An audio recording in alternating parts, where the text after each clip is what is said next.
Welcome to 100 TV. Telangana రాష్ట్రంలో రాజకీయాలు వేడెక్కుతున్నాయంటే yes అనే చెప్పుకోవాలి. ప్రస్తుతం కేసీఆర్ గారి పార్టీ బీఆర్ఎస్ పార్టీ ఏదైతే గట్టి షాక్ ఇచ్చినట్టుగా తెలుస్తుంది, కాంగ్రెస్ నేతలు లబోదిబోం అంటున్నట్టుగా తెలుస్తున్నాయి. అయితే దానికి సంబంధించి ఆ వార్తల వెనుక విషయాల గురించి మనతో మాట్లాడడానికి పొలిటికల్ జర్నలిస్ట్, సినీ అనలిస్ట్ జగదేవ్ గారు ఉన్నారు. సార్తో మాట్లాడతాం.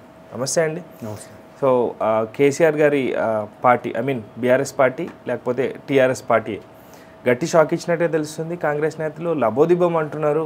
అంటే ఏం జరిగింది, లేకపోతే ఏమైనా కొత్త ప్లాన్ వేసారా, లేకపోతే ఆల్రెడీ ఏమన్నా ప్లాన్లోకి ఆల్రెడీ దిగారా? అంటే గట్టి షాక్ ఇచ్చారంటే ఎవరికి షాక్ ఇచ్చారని మీ కాంగ్రెస్ నేతలకి గట్టి షాక్ ఇచ్చినట్టే తెలుస్తుంది. దీని షాక్ అని కాదు, కేసీఆర్ గారు ఆల్మోస్ట్ 6 నెలల తర్వాత ఎప్పుడో మరలా మీడియా ముందుకు రావడం, ఆయన ఏది జనరల్గా మంచి వక్త, రాజకీయ నేత, ఏదైనా పోరాట యోధుడు, ఏదైనా అన్నింటిలోనూ గొప్పే ఉంటాడు. ఆయన మాట తీరు కూడా, ఆయన యాక్సెంట్ అది కాసేపు అలాగా మనం ఛానల్ మార్చాలనిపించింది ఆయన మాట్లాడుతున్నంతసేపు. చరిష్మా ఉంది ఆయనలో.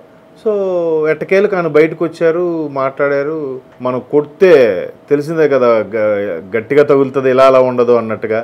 తర్వాత ఏదో పదజాలం కూడా వాడారు, ఈ దరిద్రులకి నడిపీయడం రాదో, వీళ్ళకి ఎంతేనే అన్నట్టుగా ఏదో సంథింగ్ అలాంటి పదమే వాడారు. దీని మీద అసలు యాక్చువల్గా మొన్న అనుకోకుండా కాంగ్రెస్ సోషల్ మీడియాలో ఒక పోల్ నిర్వహించింది.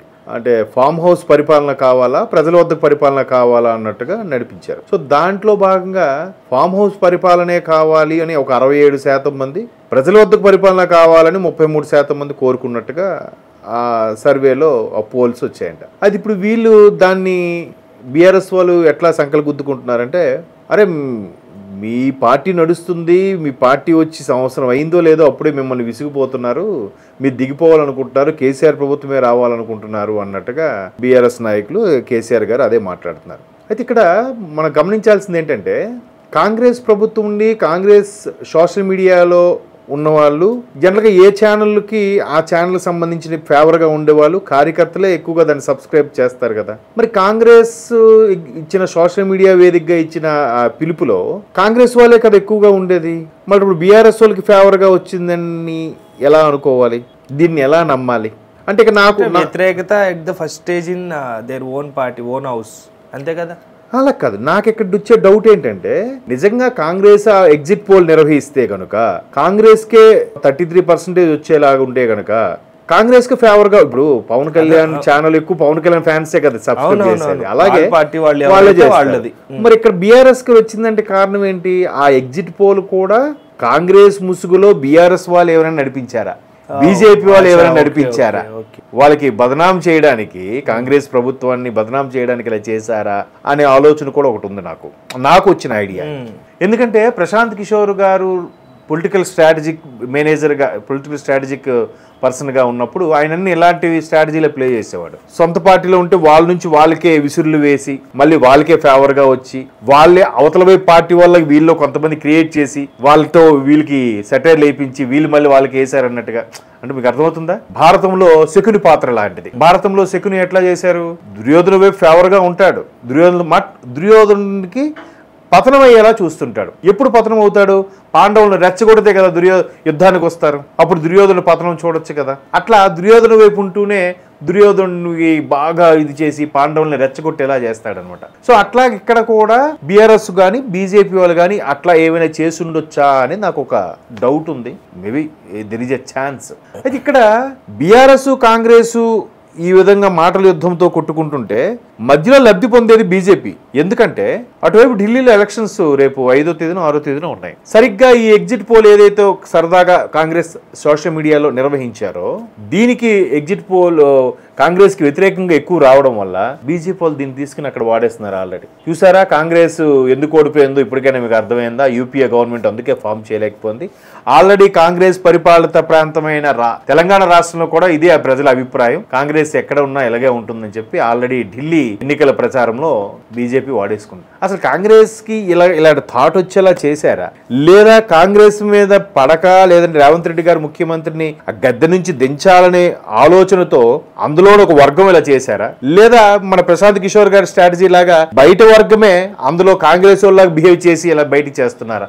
మేకవన్నే పులిలాగా, మేక పులితోలు కప్పుకున్నట్టుగా బీఆర్ఎస్ లో గానీ బీజేపీ వాళ్ళు గానీ లేదా వేరే ఇతర పార్టీ వాళ్ళు గానీ కాంగ్రెస్ ఓలే పోల్ నిర్వహించినట్టుగా దానికి బీఆర్ఎస్కే ఫేవర్గా వచ్చినట్టుగా చేశారేమో. బీఆర్ఎస్కి ఫేవర్గా వచ్చినట్టు చేస్తుందంటే ఎవరు చేస్తారు? బీజేపీ వాళ్ళు అయితే చేయరుగా. సో ఖచ్చితంగా బీఆర్ఎస్ వాళ్ళే ఈ విధమైన ఒక చేశారేమో అనిపిస్తుంది. మరి దానికి కేసీఆర్ గారు కూడా ప్రెస్ మీట్లో అంటే చాలా రోజుల తర్వాత మీడియా ముఖంగా మాట్లాడింది అంటే, మనం కొడితే ఇలాగలా ఉండదు, నెక్స్ట్ వస్తా, లెక్కలు ఖచ్చితంగా పోరాడాల్సిందే. నేను ఎప్పుడో గతం చెప్పాడు అనమాట. నేను ఏంటది 2001కి ముందు ఘటన, ఇక్కడ వికారాబాద్ వైపు వెళ్ళినప్పుడు, తర్వాత నారాయణఖేడ్ వెళ్ళినప్పుడు అక్కడ అందరూ ఆంధ్రోల భూములే ఉన్నాయి. సో అప్పుడు నాకు ఆలోచన వచ్చింది, అందుకే ఉద్యమం పెట్టాను, ఉద్యమంలో కూడా ఎంత చేశాము అని చెప్పి, మనం మరలా ఉద్యమం మన కోసమే చేసుకోవాలి, మన తెలంగాణ మన పార్టీ పుట్టిందే దానికోసం, మనం పోరాడిందే దానికోసం, సాధించుకునే దానికోసం అని అన్నీ చెప్పారు. అయితే దానికి రేవంత్ రెడ్డి గారు కూడా మంచి కౌంటర్ ఇచ్చారు. ముందు ఫామ్ హౌస్లో ఉండడం కాదు, ముందు అసెంబ్లీకి వచ్చి రాబిడ్డ, అసెంబ్లీకి వచ్చి మాట్లాడు, వయసు మీద పడుతుంది కాబట్టి అలాంటి మాట్లాడుతున్నాను. అయితే నిన్న కేసీఆర్ గారు ఆద్యంతం మాట్లాడిన మాటల్లో చూస్తే ఎక్కడ కూడా తెలంగాణ కోసం అమరులైన వాళ్ళు, తెలంగాణ కోసం ప్రాణత్యాగం చేసిన వాళ్ళ వల్ల దక్కిన భూమి అని మాత్రం ఎక్కడ ప్రస్తావించలే. అంతసేపు మనం తలుచుకుంటూ నేను కొడితే ఇలగలగా ఉండదు, మన సత్తా ఏంటో చూపిద్దాం, బీఆర్ఎస్ వల్లే తెలంగాణ వచ్చింది, బీఆర్ఎస్ఏ అందరినీ సమానంగా చూసింది, బీఆర్ఎస్ని కుల మత జాతి వివక్ష లేకుండా చూస్తుంది, బీఆర్ఎస్ వల్లే గత 10 ఏళ్ళ వల్లే అన్నీ ఇదయింది, ఒక్కసారి భూమి రేట్లు అన్నీ పెరిగినాయి, వీళ్ళు మళ్ళీ దాన్ని తగ్గించేశారు, వాళ్ళు కూలగొట్టేశారు, తెలంగాణ ప్రతిష్టను దెబ్బతీశారు అన్నట్టుగా రకరకాలుగా మాట్లాడారు. సో మొత్తం మీద మళ్ళీ అసెంబ్లీ సమావేశాలకు అయితే కేసీఆర్ గారు బయటికి వస్తే బాగుంటుంది. ఎందుకంటే రేవంత్ రెడ్డి గారు కూడా మాటకారే, ఈయన మాటకారే, ఇద్దరూ మంచి ఉద్దండులే.